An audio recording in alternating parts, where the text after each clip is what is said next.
Friends, welcome to bridge chemistry point. Myself Rajeev Singh. और आज हम बात करेंगे इलेक्ट्रोकेमिस्ट्री की। और इलेक्ट्रोकेमिस्ट्री में बात हम करेंगे फैराडे फर्स्ट लॉ की। फैराडे फर्स्ट लॉ के साथ हम बात करेंगे Faraday first law is numericals की। ठीक है, तो हम बात करते हैं फैराडे फर्स्ट लॉ। तो फैराडे फर्स्ट लॉ क्या कहता है? आपका इलेक्ट्रोलिसिस का प्रोसेस हो रहा है। क्या हो रहा है? इलेक्ट्रोलिसिस का प्रोसेस हो रहा है। तो उस इलेक्ट्रोलिसिस के प्रोसेस में क्या होगा कि हम क्या देंगे? चार्ज देते हैं। जैसे चार्ज देंगे वैसे क्या होगा? अमाउंट डिपॉजिट होगा इलेक्ट्रोड के ऊपर। ये बात तो क्लियर है। अब जितना ज़्यादा चार्ज दोगे डिपोजिशन उतना ही ज़्यादा बढ़ता जाएगा। तो इसी को रिलेशन बना के बताया गया फर्स्ट लॉ ऑफ इलेक्ट्रोलिसिस। वो क्या था? उन्होंने कहा कि जो अमाउंट डिपॉजिट होगा वो डायरेक्टली प्रोपोर्शनल टू होगा क्यू के। Q small Q capital Q में कंफ्यूज नहीं होना है। ठीक है, तो यह आपका हो गया। तो यहाँ W इक्वल टू हम कर देंगे ZQ। ठीक है बेटा, और W इक्वल टू आपका हो जाएगा ZIT। आप जानते हो IT क्या होता है? I करंट, और करंट पता है क्या होती है? करंट आपकी होती है Q/T, और Q क्या होता है? चार्ज। तो rate of flow of charge क्या कहलाता है? करंट कहलाती है। यूनिट इसकी एम्पीयर होती है, पता है हम लोगों को। T जो है, T आपका हम लेंगे सेकंड में। आप वो डिपेंड करेगा क्वेश्चन क्या कह रहा है, किसे डिमांड करेगा उसमें आप उस अकॉर्डिंग ले लेंगे। अब Z क्या है? Z आपका जो होता है, Z आपका होता है इलेक्ट्रोकेमिकल इक्विवेलेंट। इलेक्ट्रोकेमिकल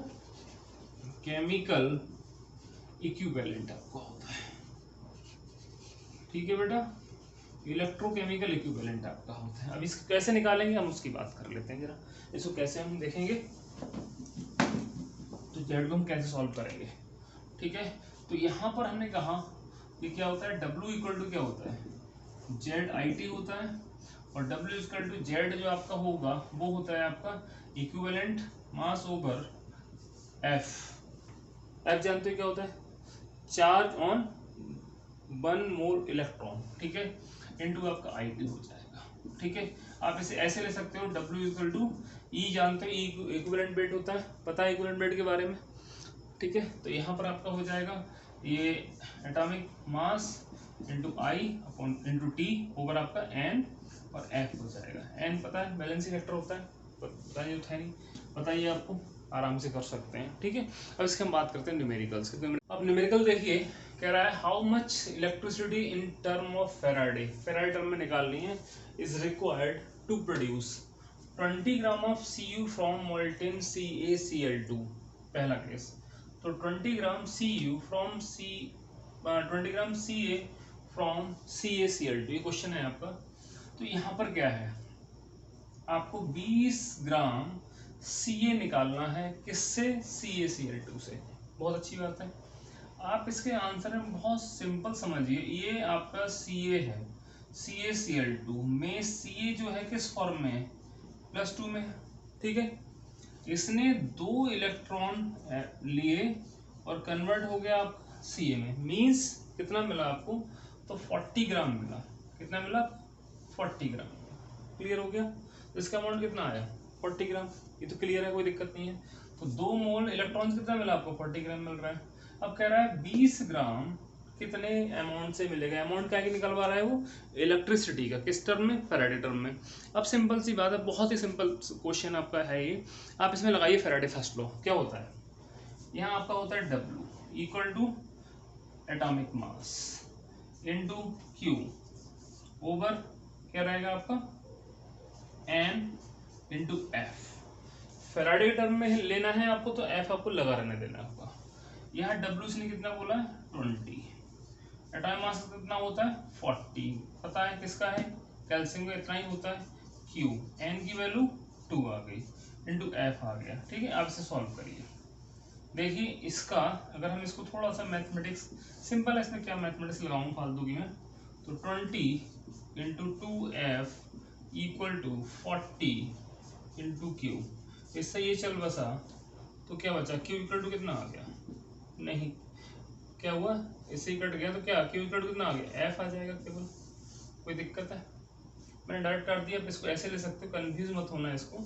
आप इसे 40F इक्वल टू 40Q कर सकते हैं। इससे ही चला जाएगा तो F इक्वल टू यानी Q इक्वल टू क्या आ जाएगा? F मीन्स 1F आ जाएगा। कोई दिक्कत आ गई? ये आपका इसका सोल्यूशन हो गया ये क्वेश्चन। अगला देखिए, अगला क्वेश्चन भी बहुत सिंपल है। ये सिंपल क्वेश्चन अगला आपके सामने आता हुआ, यहाँ देखो जरा। ये 40 ग्राम ऑफ Al, सिंपल सी 40 gram Al from molten Al2O3। ठीक है, अब Al2O3 में Al किस फॉर्म में होगा, Al जो होगा +3 फॉर्म में है, ये 3 इलेक्ट्रॉन लेगा, काय में कन्वर्ट हो जाएगा Al में। ठीक है, फैराडे लगाइए लॉ, W इक्वल टू क्या हो जाएगा, एटॉमिक मास इंटू आपका Q ओवर आपका N और इंटू आपका F, ये हो जाएगा। इसकी वैल्यू कितनी आई है, इधर रखिए 40, इसमें ये कितना M 27 होता है एल्युमिनियम के लिए, Q रहने दो, N आपका 3 हो गया इंटू F रहने दो।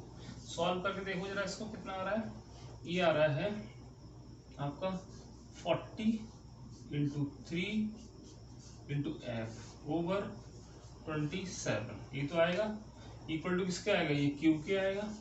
हम इसको करते हैं, ये 9 हो जाएगा, तो यहाँ पर Q इक्वल टू आ जाएगा 40/9 और ये 4.44 F के इक्वल आपकी इसकी वैल्यू हो जाएगी, कोई दिक्कत नहीं। अगला क्वेश्चन लिया है, calculate the mass of Ag deposited at cathode when a current of 2 ampere was pass through a solution of AgNO3 for 15 minutes. ठीक है, तो ये अमाउंट पूछ रहा है, फैराडे फर्स्ट लॉ पे न्यूमेरिकल है, आराम से कर सकते हैं, पढ़ा हुआ है ही हमारा।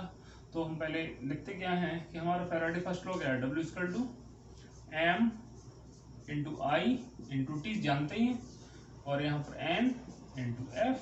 ठीक है, Ag है और Ag का जो मास आपका होता है, मीन्स एटॉमिक मास, वो कितना होता है 108 है।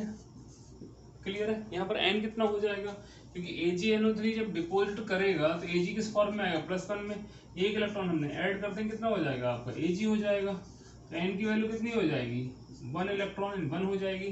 ठीक है, तो यहाँ पर 1 हो गया। ये W आपसे पूछ रहा है, 8 पूछ रहा है, यहाँ पर इसका 108 होता है, I की वैल्यू दे रही है 2 और ये कितना है 15, तो 15 इंटू कितना हो जाएगा 60 पर सेकंड में लेंगे तो, मतलब सेकंड में लेंगे, नॉट पर सेकंड में, सेकंड में लेंगे तो। ठीक है, और यहाँ पर N की वैल्यू 1 है इंटू आपका F आपका 96500 होता है।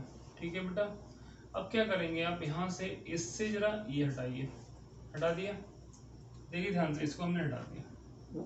ठीक है, इसको जरा डबल करो, इसका 2 कितना होता है 30 होता है ना, ये 30, ये आपका 30 हो जाएगा, इससे आप ये हट जाएगा, तो कितना आ गया 108 इंटू 3, यानी हो जाएगा 18 ओवर 965। आप इससे जब इसको डिवाइड करोगे तो ये वैल्यू लगभग आती है 8.9 के आसपास, कर लेना। और इनका जब सॉल्व करोगे इसको तो कितना आ गया लगभग 18 ओवर 8.9, तो क्लियर है, 9 होती 2 जा हो जाता, तो लगभग 2 के आसपास, 2.014 के आसपास इसका आंसर आएगा, ये ग्राम आ गया। ठीक है, ये आंसर हो गया। और क्वेश्चन लेते हैं, what current strength in ampere will be required to liberate 10 gram of chlorine from NaCl solution in 1 hour. Current हम निकाल रहे हैं। ठीक है, मास दे रखा है डिपॉजिटेड, टाइम दे रखा है 1 आवर, लगाओ फैराडे फर्स्ट लॉ, सिंपल सी बात है। तो W इक्वल टू क्या होता है, ये आपका वही इंटू आई इंटू टी, पता तो है ही आपको, यहाँ पर N इंटू F ले लो, क्लियर हो गया। इसकी वैल्यू दे रखी है 10, मोलर मास एटॉमिक मास का 35.5 होता ही है, आई आपको निकालना है, T दे रखा है 60 इंटू 60, आप देख सकते हैं इसको, N आपका 1 होगा, क्यों होगा पता है, NaCl से Cl निकालो कितना आएगा, Cl नेगेटिव चार्ज आता है, एक इलेक्ट्रॉन लेगा, मतलब निकालेगा 96500, ये वैल्यू F की होती है।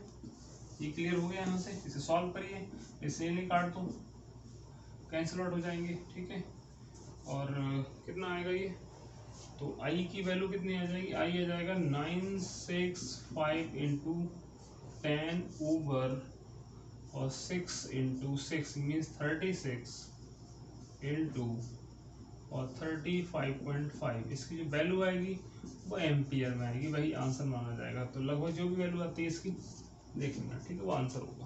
क्लियर हो गया। नेक्स्ट हम मिलेंगे अगले न्यूमेरिकल में, तो वो हम मिलेंगे फैराडे फर्स्ट लॉ के और सेकंड लॉ, दोनों मिक्स न्यूमेरिकल्स, दोनों अप्लाई होंगे और बाकी जो भी आपके इसके जो भी न्यूमेरिकल बचे हैं वो कराएंगे। ठीक है।